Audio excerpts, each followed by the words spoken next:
Bismillahirrahmanirrahim. Alhamdulillahirabbil alamin wassalatu wassalamu ala nabiyyina Muhammadin wa ala alihi wa ashabihi ajma'in. Amma ba'du. Alhamdulillah, segala puji hanya milik Allah dan selayaknya kita hanya memuji kepada Allah yang telah memberikan kepada kita kenikmatan, terutama telah menyampaikan kita kepada bulan Ramadan yang kita cintai ini.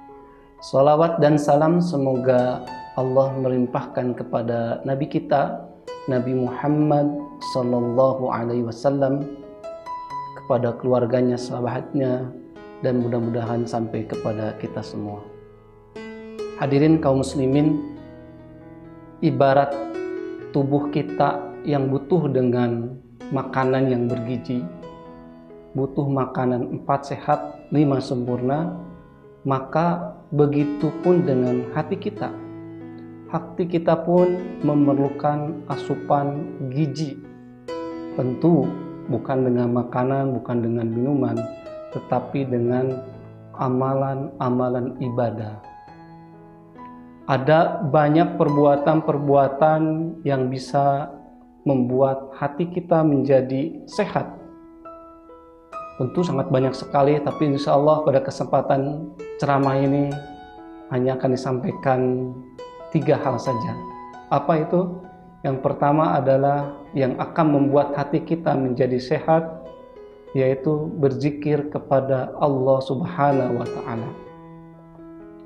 Syaikhul Islam Ibnu Taimiyah menyebutkan bahwa kedudukan zikir terhadap hati itu laksana air terhadap ikan. Maka bagaimana halnya ketika ikan itu dikeluarkan dari air? Tentu ikan itu akan mati.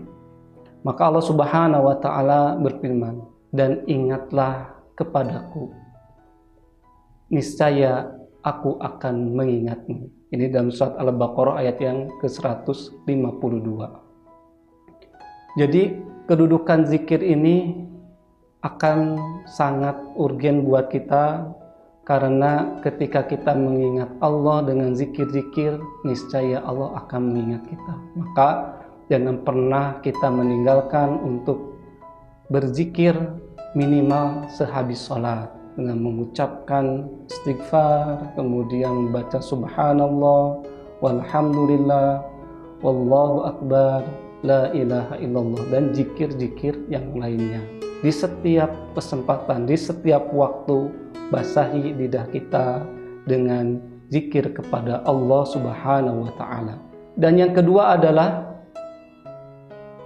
membaca Al-Quran.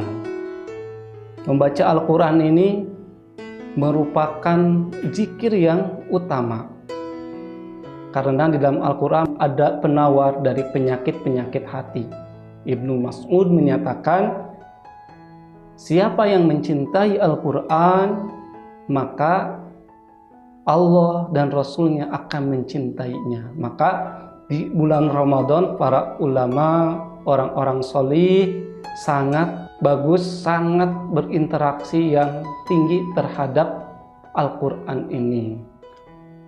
Malah para ulama-ulama atau orang soleh dulu itu sangat berkomitmen untuk menambah bacaan ketika bulan Ramadan.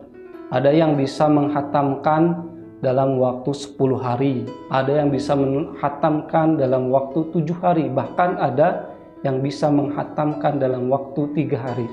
Imam Syafi'i ini sangat bersemangat sekali dalam membaca Al-Quran, sehingga dikisahkan beliau bisa menyelesaikan bacaannya itu, menghatamkan setiap 2 hari sekali. Berarti dalam Ramadan beliau menghatamkan 60 kali membaca Al-Quran. Masya Allah, sungguh sangat luar biasa. Maka jadikan Ramadan ini bagi kita memiliki targetan mau berapa juz yang akan kita selesaikan, mau berapa hataman yang akan kita selesaikan dalam Ramadan ini. Dan yang ketiga, untuk supaya hati kita menjadi sehat adalah dengan beristighfar kepada Allah Subhanahu wa Ta'ala. Memohon ampun kepada Allah Subhanahu wa Ta'ala, Allah sebutkan di dalam surat Al-Muzammil ayat yang ke-20.